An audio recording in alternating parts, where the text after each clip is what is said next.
So now we are ready for our very last panel of the day, and I will be inviting on this stage the moderator for this panel, Guillaume Elliott from Euroclear Group. So Guillaume is Group Chief Risk Officer and Executive Director for the entire group, so very welcome, Guillaume.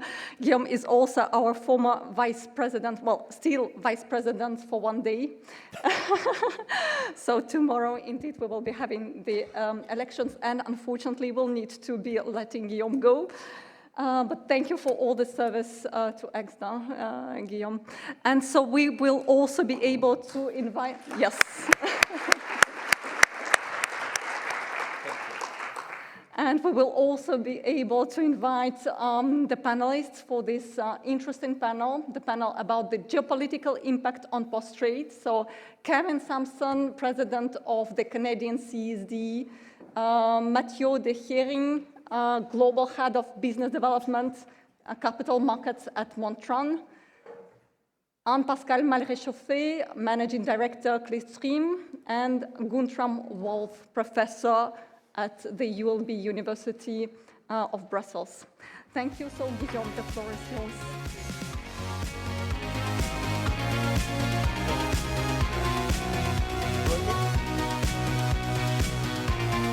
Hello? Okay, good. Well, thank you very much, Anna, for your kind words. So, welcome, everyone. I'm very pleased to be moderating this panel on geopolitics and the impact of geopolitics on the post-trade activities. I think it's, as you can imagine, a very hot topic, very actual topic.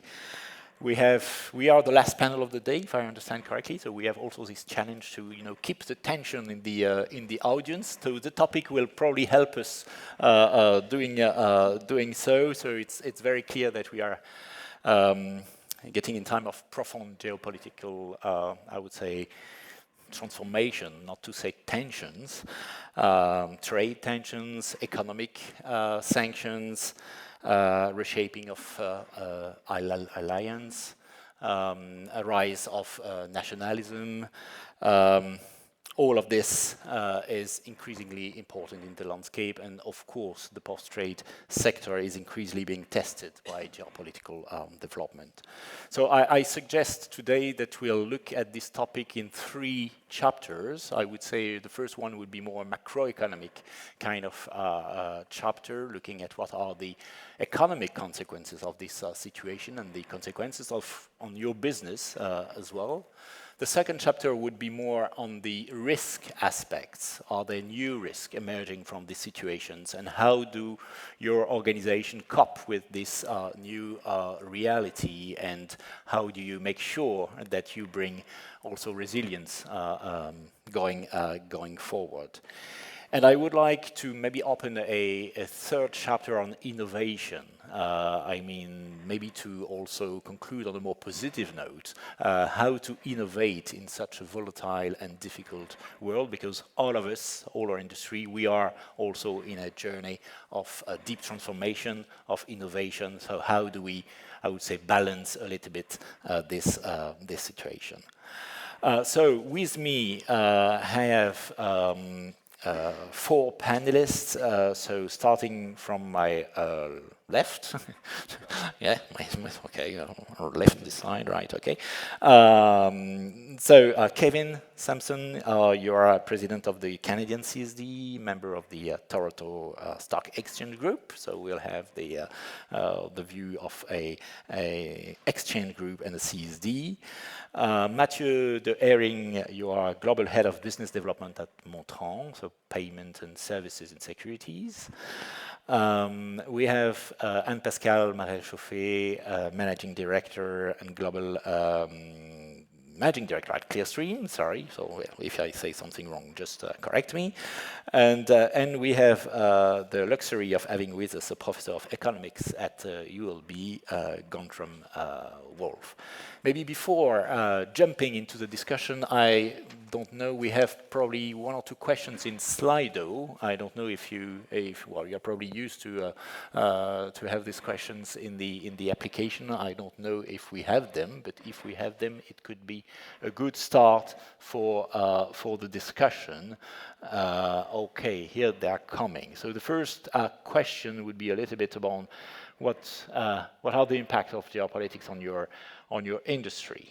Do you believe that they strongly influence your business and become really part of your strategic risks, or do you consider that, well, geopolitics are too volatile and we need to keep on going with our strategy and just adapt to geopolitics?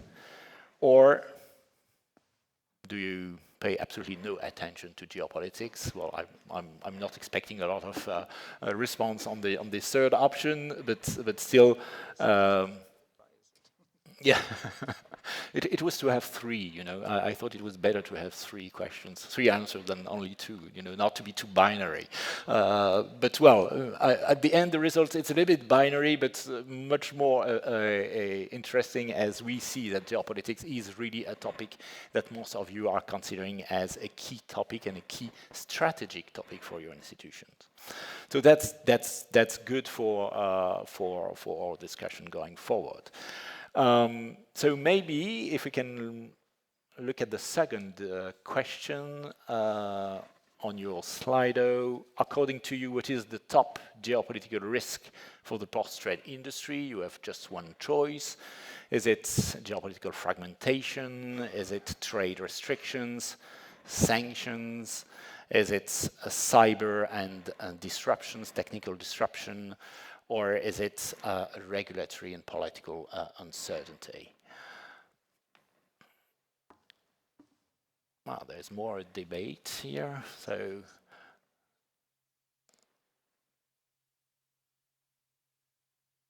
good.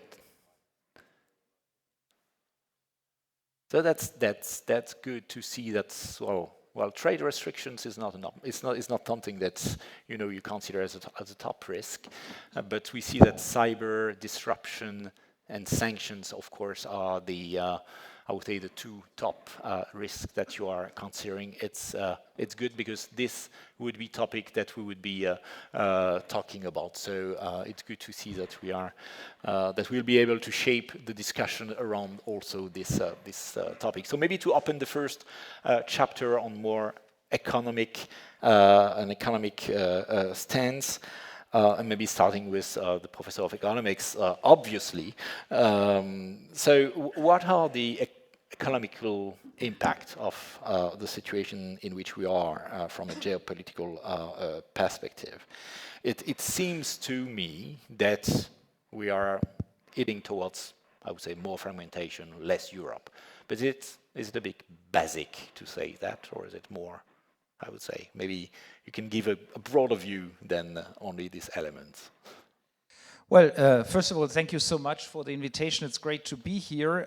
And let me sort of first react to the panel result, the poll result, which I thought was very interesting. I mean, the top, especially, I mean, okay, the first question was sort of easy. I guess people pay attention, and this is a concern.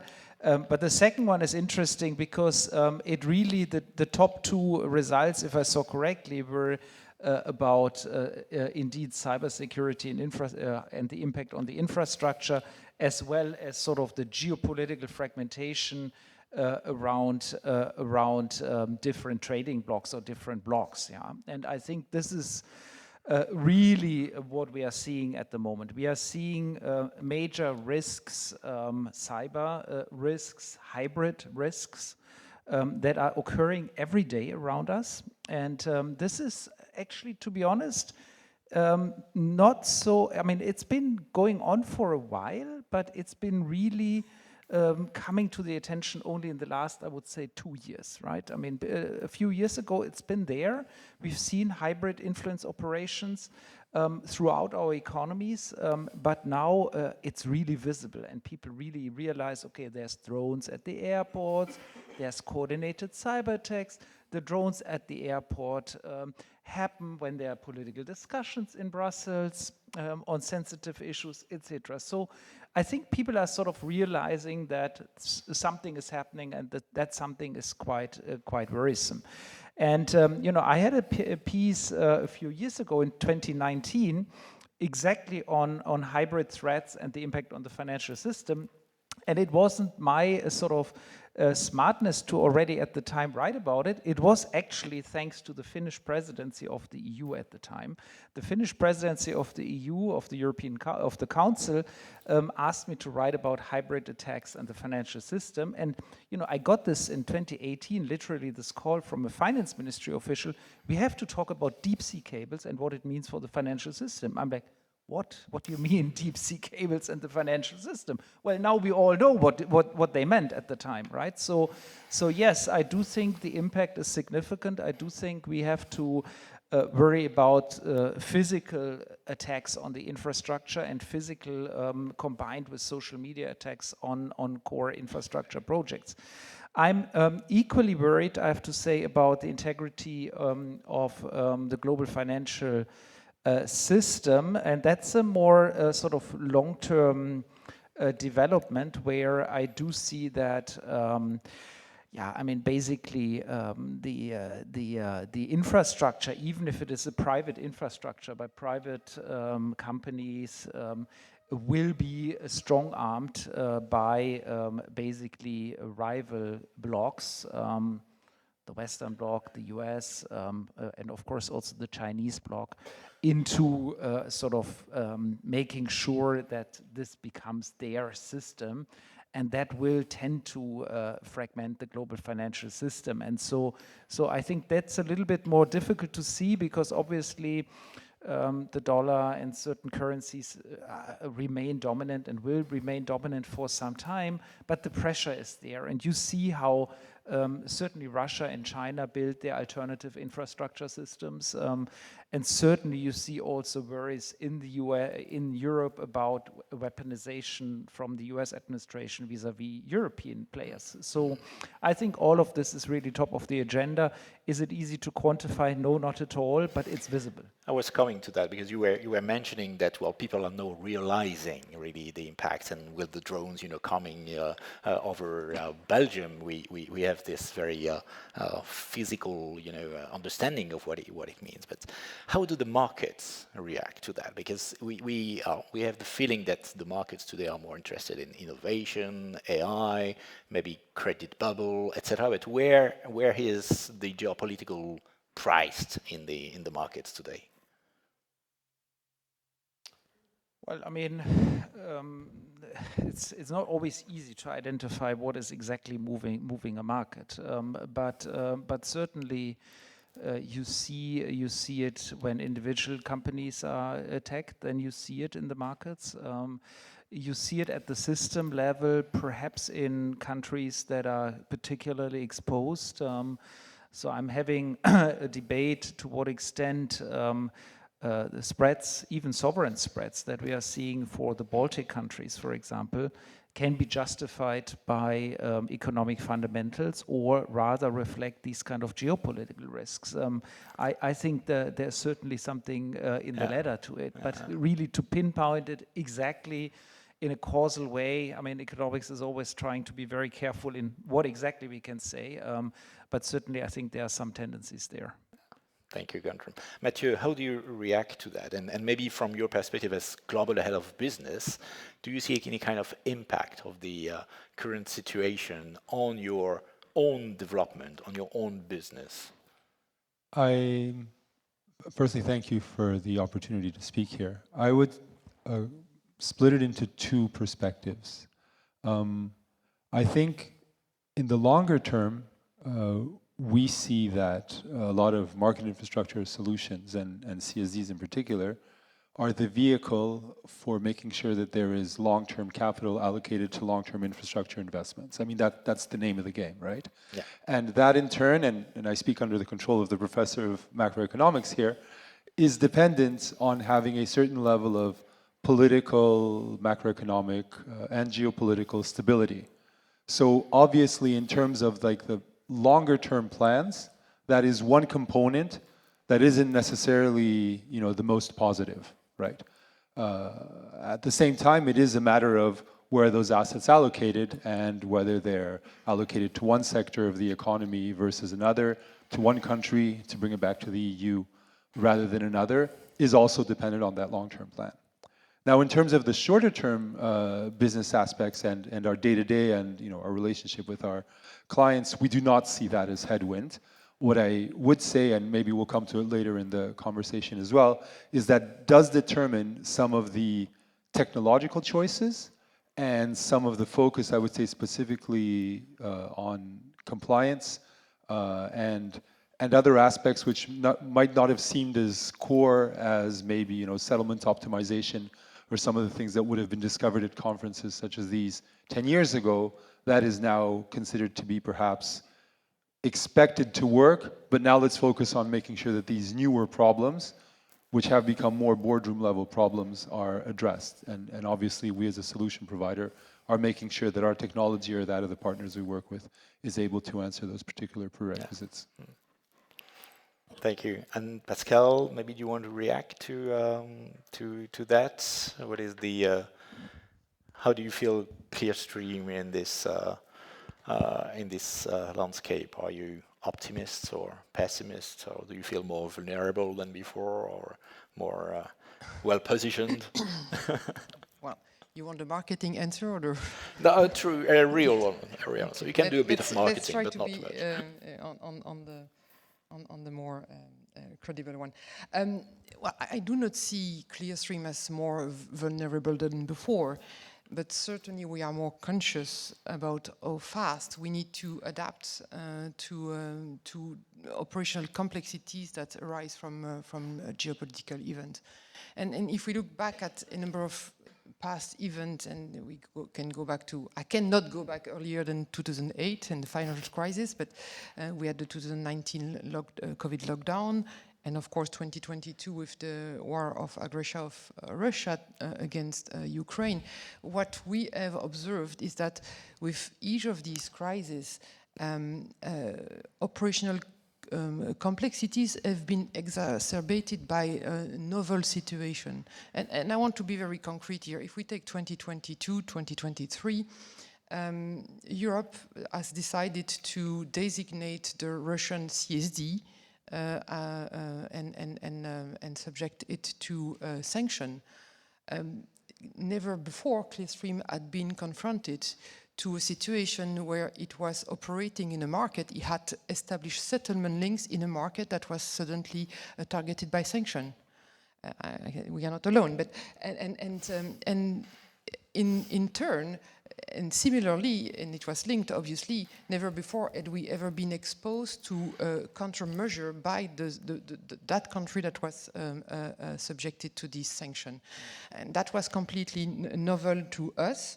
It was challenging. I can tell you that we have a very specific task force within our organization. At one point in time, we were revising and amending our operational procedures on a weekly basis.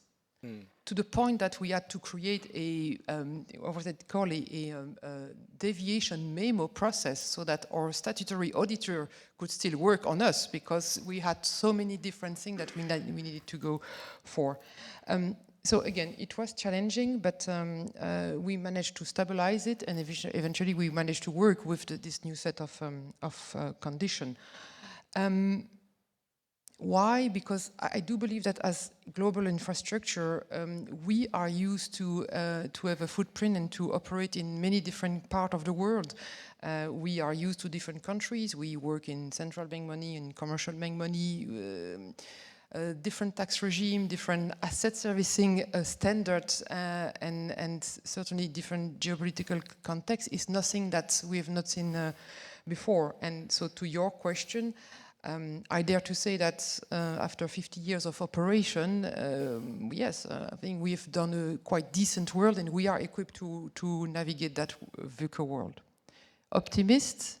Yes, I think there is always a good dose of optimism at Clearstream. Otherwise, we wouldn't do what we are doing for so long, which is to adapt, to of course change and innovate, and in front of geopolitical realities, but not only. So yes. Complexity, more complexity, but agility, and it's also in the DNA of our infrastructure, which are connecting the world, to be agile also in those circumstances. You wanted to react, Kevin, to that? Or? I was going to give the marketing spin on your behalf, but I think it actually is relevant, and to your point, Guillaume, is just who we are, right, as FMIs, and from a CSD and CCP's perspective is, we thrive in environments where there's increased demand for risk management. At the heart of what we do is we manage risk on behalf of our clients, as well as help to reduce systemic risk within the broader capital markets ecosystem, right? And so in environments where there's geopolitical risks or other events that are creating more uncertainty and demand for the mitigation of risks, our fundamental role, I think, becomes increasingly important, right? And there is a flight to trusted, resilient, stable infrastructure providers, services,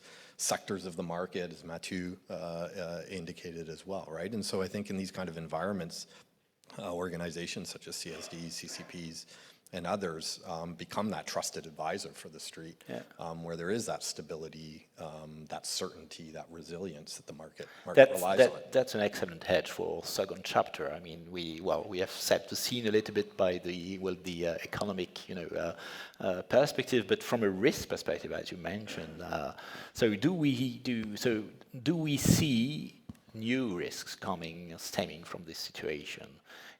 Does it, also help us, to anticipate more, to be more resilient, to be more agile in the way we mitigate risk? From your perspective, from where you sit, have you seen really new risk, and how do you compensate them? Yeah, no, and I think there's it's maybe not a new risk, but it's the amplification of existing risks, right? Whether it's cyber risk that we had that was on the poll earlier, the need for heightened attention and a level of awareness around stress testing, your crisis management, your security posture, your cyber posture, all those things that go into resilience becomes that much more important in an environment where there's geopolitical risks, right? So I think there's a discipline, certainly around our organization, I'm sure everybody's in the room, where the investment dollars being spent on those kind of resilience initiatives,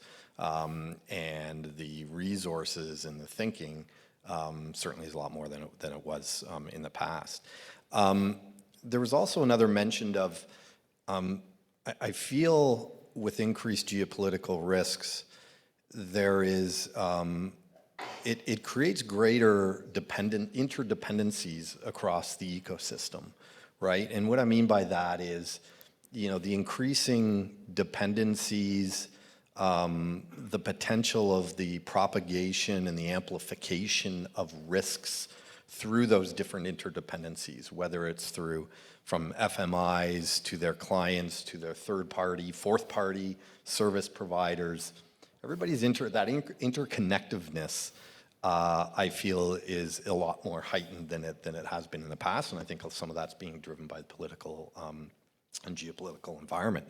And so that requires, and we've seen it, an increased level of kind of collaboration, information sharing across a variety of counterparties, whether it's policymakers, regulatory bodies, standing up, market-wide industry committees that could be nationalistic in nature in a positive way.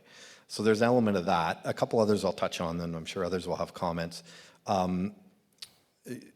The strategic, I think what's new a little bit is from a strategic perspective, it introduces or it amplifies the need to be adaptive in the strategy. And Pascal, you talked about operational adaptation, for sure. I think there's a strategic element of that. And, as an organization, you could have a particular short-term or long-term strategy that completely gets disruptive by, out of the blue, certain events. And, we've seen that, whether it's Liberation Day, whether it's, regional wars, what have you. And it really requires management, the board, your stakeholders to constantly review and revisit that strategy. And there's a danger in that because there could be a lot of noise in there, and you don't want to be distracted or have your strategy hijacked by certain political events and so on. That being said, you can't ignore it either, right? So there's an element of that. One other item I would raise, and it's maybe not so obvious, is there's a people and an HR risk that comes with sensitive geopolitical events around the world. And we've seen that in our organization, right? We all have organizations where people, our staff, are from different backgrounds, different nationalities, different religions, different views and perspectives on the world. And so when you get these heightened geopolitical events that are very personal to some people, that affects your employees, right? And some employees. And so we've spent a lot more time having to deal with those kind of issues, and you can deal with them from creating the right kind of culture internally to mitigate against that. But these are very personal issues sometimes, right? And when you have a variety of people sitting around the table in your organization that have different backgrounds and views, you need to be cognizant and aware of that. So that's just an interesting one. Thank you. Just to bounce off of that one, in particular, in a world where we now no longer work in the office 5 days a week, that risk, to use your adjective there, is amplified by virtue of the fact that you're not sitting together, and even if you disagree on whatever large mammal in the room, you can still nonetheless sit together and get to know each other and resolve that, right? Because you're sitting together 5 days a week. If you're not, well, then that's significantly more complicated. So that's certainly something that we see as well. Beside that, Mathieu, do you recognize your own challenge, in looking at the long list of new risks or existing risks that are exacerbated by the situation on your side? Yes, I mean, those will probably be common to many of the organizations in the room, and I do, and it's a good starting list. I think some that we pick up on very much, the compliance risk, right, which goes together with non-compliance being a reputational risk. You need to get that right. You need to have the systems in place. You need to be able to prove it. You need to be able to prove it in different ways to regulators, overseers, and other interested parties all over the world. So the risk there is you don't get it right, or it just eats up so much of your time that you might be otherwise spending in developing your product. So that one we certainly see. I think something that we also see and that we've seen come up in the past 3, 4, 5 years is this idea that we want, as a country, as a region, to be sovereign in our IT choices, right? So, and it can be as sort of meat and potatoes as give us the source code to anything that you ever deploy with us, which wasn't the approach that was taken, again, half a decade ago before. Or it might be more subtle than that in terms of the instruments used or some of the other operational aspects. And I think that's an opportunity to work smarter together and to find ways to mitigate that perceived or real risk. And it also means as an organizations, you may set yourself up differently with more offices or legal entities and so on. So that's something that we see. And I think a third one, and that's again an opportunity rather than a risk, is that between the national and global level, we certainly do see more regional, sub-regional initiatives coming up. So as a provider that's exposed to both market infrastructures and financial institutions that operate across those infrastructures, there's an obvious opportunity to be able to have your solution deployed at many endpoints. But I think, thinking about the industry at large, you want to make sure that's done in an efficient manner, and you don't have, a payments area of 7 countries, which has a Venn diagram that almost overlaps with the payments area of 9 countries, of which 6 are in common, right? Or the same on the security side. Getting that right and, participating, openly in associations such as this one, where those discussions are taking place to make sure that we do things proportionately is very important to us. So there's a risk there, but also we can bring in like the tangible cost and timelines of doing things in one way or another, so we can have a fact-based discussion about impact assessment. And Pascal, do you want to react to to that from a systemic, I would say, infrastructure. So in this geopolitical context, what has changed in your risk management with this situation? This is the moment I'm supposed to keep the audience awake. Okay, let me highlight what has changed and also what has not changed. Clearly, the geopolitical risk has become a core dimension of our risk framework, and frankly, that was not the case 5 years ago. It was there, but not as prominent as it is today. The frequency at which we assess and strengthen our resilience has also, against geopolitical shock, has also changed. We meet very often, we discuss in details. This is the entire senior management level that is involved. We allow ourselves to ask question for which we don't have necessarily directly the question. And this allows us to derive scenarios that we believe are relevant for ourselves, our peers, and our customers. And that's also something, don't get me wrong, but probably a couple of years ago, we might have run in the room, we know what we do, it's a rhythm, and we didn't change ourselves. We do that now very, very often. And another change is we moved from a internally run fire drill exercise, and by internally run, I mean that was, we took Clearstream people around the table and we decided to run a scenario where another FMI was running in trouble. We don't do that anymore. Pure hypothesis. Yeah. We still do that, but now we do participate into tabletop exercise with our GSIPs, and that changed a lot. Of course, that brings so much insight into this exercise. So that are things that have changed. What has not changed, and it's important also, is that we do collaborate and we build links, strong links and trusted relations with the different stakeholders of the post-trade ecosystem. And I think it's, to try to echo what you were saying, Kevin, this is super important because we are not only competitors vis-à-vis each other or customers or providers. And to me, having built these relations during stable times is probably what has helped the industry to enable several times to manage this time of crisis with all in all too much disruption. Thank you, Pascal. Do you want to react? Yeah, I mean, perhaps just to add one dimension, which I think is often perhaps overseen, is that of course individual institutions react, right? And individual institutions react, and they become more resilient, and so on and so forth. But what is very difficult to manage is the resilience of a system as a whole, right? And sort of as an economist, you're sort of trained to think in terms of the system, right? Not in terms so much of the individual institutions. And of course, the resilience of every individual institution contributes to the system, but there are multiple interlinkages that are quite difficult to capture. And I think they are, on the one hand, of course, in the space of, let's say,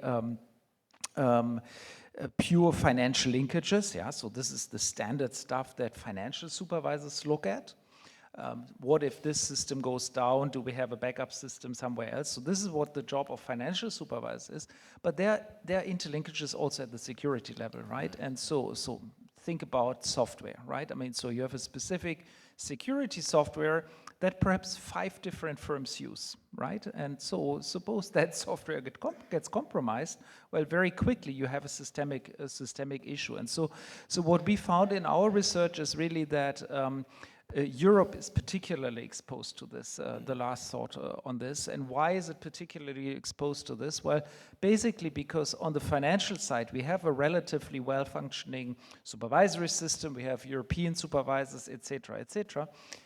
On the security level, we essentially have national procedures. So a big global financial institution situated in, let's say, Belgium or in Germany or whatever gets attacked. Well, on the financial side, it knows whom to turn to. On the security side, it goes to the national security authorities, and sometimes there it's not even clear which one, right? And so these I mean, getting these national security authorities to cooperate in a situation of a hybrid attack where situational awareness in real time is absolutely critical and it's actually difficult to achieve. I mean, that's really, really, really the challenge for that European policymakers are facing. We have a question, from the audience about Doha. Has Doha worked in coordination of cyber risk response? But it's not only cyber risk. I mean, it's more global than that. But do we have today, because we are, I would say, probably still a bit in the implementation phase of Doha overall, but can we already see some positive, I would say, outcome of this new regulation? Do you have any ideas on that? As a non-European, I don't know what Doha is. You're disqualified immediately, yeah? Well, I think you are better qualified than any of us to comment on Doha right now. I mean, I can say one word on Doha. I mean, so I know that one of my master's students looks into this, but she doesn't have the results yet, so it's a little bit premature. But my sense, also talking to SSM supervisors, is that while there has been a lot of action around Doha, around other initiatives, and so there is some resilience, we are still lacking the systemic aspect and sort of the responsiveness at the system level. And so I would be cautious, certainly advise against just laying back and saying, okay, we have now this Doha regulation and therefore our financial institutions are prepared. Well, no, I mean, this is an evolving issue and we need to continue to be vigilant. Maybe to conclude this chapter on risk and resilience, because you and Pascal, you touched upon, and Kevin as well, on the necessity to have new skills in a way, and the fact that geopolitical risks were not approached 5 years ago like they are considered today. What is your view on the leaders and the governance and the skills of the board members? I mean, do we need also to rethink a little bit composition of boards, skills, etc., to, I would say, take into consideration this evolving situation, these new threats on our organization? I don't know who would like to answer to that, if you have any ideas. Yeah, I mean, I think the obvious answer is yes, and I think any high-functioning board should be constantly doing that review in terms of the composition of the experience and the skill sets on the board. And I think, the geopolitical risk just drives the demand to ensure you have maybe potentially new, or you augment maybe existing. So, for example, cyber risk is a big one, and it's come up multiple times, and we're all facing that. And so, we've, for example, on our board, we have about 14 members on our CDS board. We brought into technology/security folks recently, or at least with background. For example, for us, globalization is important. Being kind of a domestic regional financial market infrastructure. So we recently augmented our board with somebody with international experience, right, from Europe. And so that's important, just to get a little bit more of those perspectives, that global perspective that maybe as a board we wouldn't have otherwise had. Yeah, I would also say that one change is that board members may become more directly involved in understanding exactly who the third parties you work with are. Yeah. Whereas before maybe they would apply general principles, now they may want to check because of responsibility and, like I was saying before, reputational risk. Exactly who is it? So tell me again exactly who it is that you and the sales team over there or in the product team over there want to work with. Let me just make sure I double check that personally. Yeah. Very briefly to complement, yes, we need, and we have certainly all here in the room have already went through a number of additional trainings for ourselves, for our board members, on specifically cyber threats and cyber answers. This set, it must not be completely, again, this cannot be taken in isolation, because next to understanding what is at stake from a pure technical perspective, you still need to keep understanding that if you decide to pluck out of the link with this or that main player, you are going to create additional or other consequences to that. That is where the business acumen next to this more technical one remains critical as well. Yeah, from a technical standpoint, that for sure. There is also the strategic thinking around, how to position the company going forward in this new reality. Well, I see that there is a question around neutrality. We will come to that at the end of the panel. But it might be also a good age to close this chapter and open the third one around innovation. The reason why I wanted to bring this question of innovation is that I feel that there is a kind of tension here. I mean, we can say on the one end that, in a stress environment with a lot of change, it's not very good for innovation. But to the contrary, I would say this, we can also say that geopolitical turmoil can be also good for innovation, and innovation can come out of also this kind of situation. So maybe to bring a little bit of optimism also to the debate, even if you have not been pessimist at all. Maybe starting with you, Guntram, what is it a real tension that I'm posing here, or is it, does innovation, can really flourish in those versatile landscape?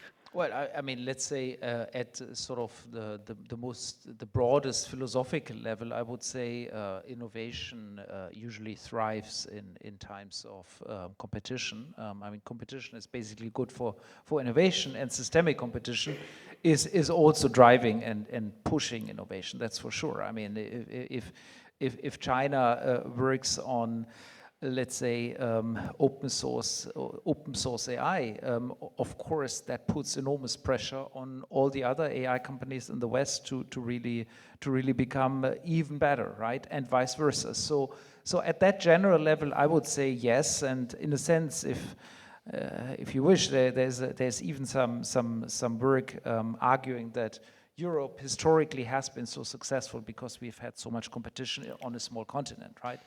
Now, having said that, I mean, innovation also creates major risks. I mean, and let's be very clear on this. And when we talk about, just to talk about AI, for example, for a second, I mean, when you create deepfake videos, I mean, that can be very quickly a risk at the level of a financial institution, right? I mean, just imagine your CEO on deepfake, saying things he shouldn't be saying. I mean, that's the kind of stuff that very quickly is a risk. So I would say yes, innovation and competition is probably driving innovation at the moment, but let's be clear-eyed on the risks associated with it. Maybe Kevin, on innovation, because we often say that the development of the digital finance, crypto assets, is also a response, to a kind of complex and fragmented world, and the search for a certain kind of independent finance from the rest of the world. What is your view on that? Yeah, I mean, it's a great point, and we're experiencing that, speaking from a Canadian perspective, with our neighbor to the south of us, who they have a political agenda that's very crypto, very digital friendly at this point in time. We all know, the passing of the Genius Act, and so back to the competition point as well, right? That creates, where there's a more willingness, and you have a political and regulatory regime that is promoting advancements in that side of the market. That provides competitive dynamics that, as a neighbor and a market that is very intertwined with the United States. Canada has about 240 securities that are interlisted between NASDAQ, NYSE, and the Toronto Stock Exchange, and about 30% of our average daily liquidity or volume is in those stocks. And so when there's an environment of innovation being adopted, for example, in the United States, that might create a compelling case for companies to list there. For example, the announcement by NASDAQ and tokenization of their equity markets for NMS traded stocks, that could be attractive to a listed issuer, somebody looking to raise capital in the public markets. That creates a compelling value proposition, and that impacts our business, and we need to, we need to consider that. And so it creates a dynamic and a sense of urgency for us as an organization to ensure that we are cognizant of that and that we're responding to that in a way that does not put us in a position where we're not as competitive as those markets. Thank you. Mathieu, what would you say? Because there have been so many, I would say, innovation in the payment spaces, especially. So how do you innovate in such a VUCA world? Carefully, I guess. I mean, I'd spin it this way. We often talk about the peace dividend, right? Once there's peace, once there's stability, then there's investment and there's growth, right? Like I was saying. My view here is that what allows that to work is that things which are in the cooperative and the collective space remain there. And that allows for people to work together, to your point, whatever their political views might be, as a nation, as an infrastructure, as a person, right? So we believe in that strongly. Just to give a concrete example, one country outside of the EU recently did find peace, and this allowed some of the international investments to flow into that country, and there was a dependency set to make sure that international standards on messaging and meat and potatoes things, but also on the way instruments were described, were applied. And so there we see something concrete. There's the innovation, but at a concrete and beneficial to the market level, is that you make sure that you're interconnected with the international sources of capital in the right way. You make sure that instruments are described in the right way. Capital will flow. And that is innovation. It might not be, inventing light speed travel, but it does allow for a population to grow based on that certainty and stability. So for us, that's what it is. If we thought about it with my colleagues, that is where the innovation is. Of course, yes, pressure makes diamonds out of coals, and you can make all of the analogies that you want, but specifically, it's those things. It's making sure that we keep standards in the international cooperative space, build upon that. There is still so much more that we can do within Europe and outside Europe, even within this environment. Yeah, so I think you are helping me to go a step further in the discussion, and maybe because we still have 5 minutes left to try to go further in the positive of this situation. So I would like to ask each of you kind of provocative questions. Is post-trade a factor of peace? Can we consider post-trade? Because we are interconnecting the world. We are setting standards that are common to many regions. We are, as the questions raise, trying to stay neutral also to provide our services and do our business. So do you think that we have a role to play to bring peace in this world, Guntram? Well, I mean, so I would say I'm grown up in a period where, first of all, we thought there's an international rule of law, and in that framework, which everybody respects, we all thrive, right? And I was also brought up in a time where basically we had the strong vision that interconnections, economic interdependencies contribute to peace. And, frankly speaking, on the second, I still somehow believe it, but I think it's while it is a necessary condition, it's not a sufficient condition, right? So, and that's basically what we've been seeing, certainly with Russia, where we've had a lot of economic interactions, from energy to finance to commercial business, etc. And it just wasn't enough, right? It wasn't enough given how geopolitics shaped up. And I'm really thinking we are at the moment probably seeing something similar between the United States and China happening. where despite the deep interconnections on trade, even on finance, there is again and again tensions which really can be quite risky. So my overall plea is yes. I mean, let's not neglect the economic interactions. Let's try to. I mean, let's make them a necessary condition. But let's not be naive that when geopolitics derails, one can sort of stay neutral and can sort of stay out of it. One will be. I think all financial institutions will, if things go bad, will basically be enlisted for national interests. Yeah. And Pascal, can Clearstream bring peace to the world? Let's talk about the post-trade, because I love to share the love, actually. Well, are we actor of peace?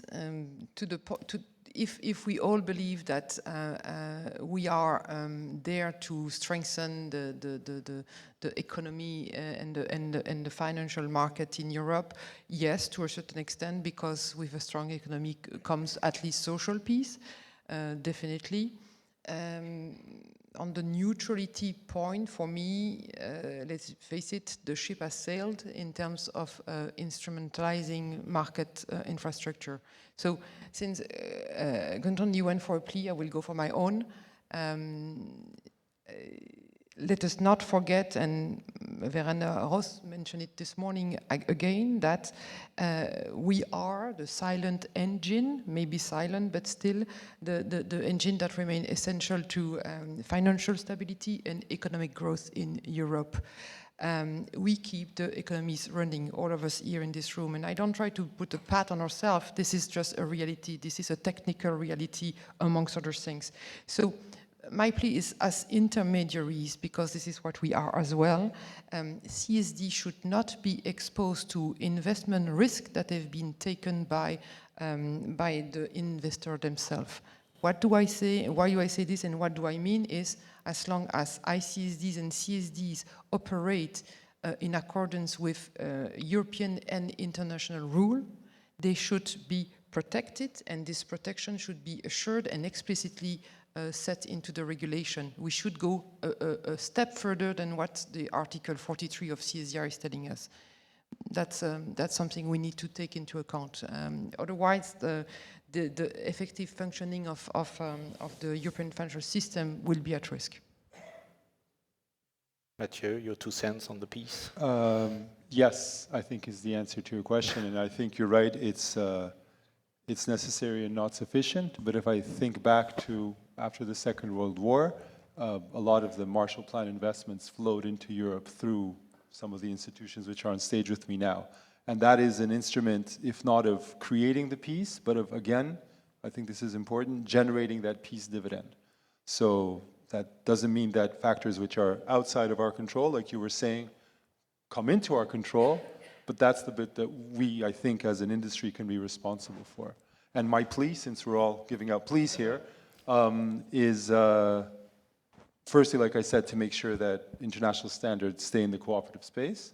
But secondly, remember, as regulators, as overseers, or even as political actors, that the time and the effort it takes to break something, including international links, is disproportionately shorter than the time that it takes to build them back up again, right? So when you do impact assessment of whatever measure you may want to implement, keep that in mind, because that sort of non-symmetrical V-curve is often forgotten, I believe.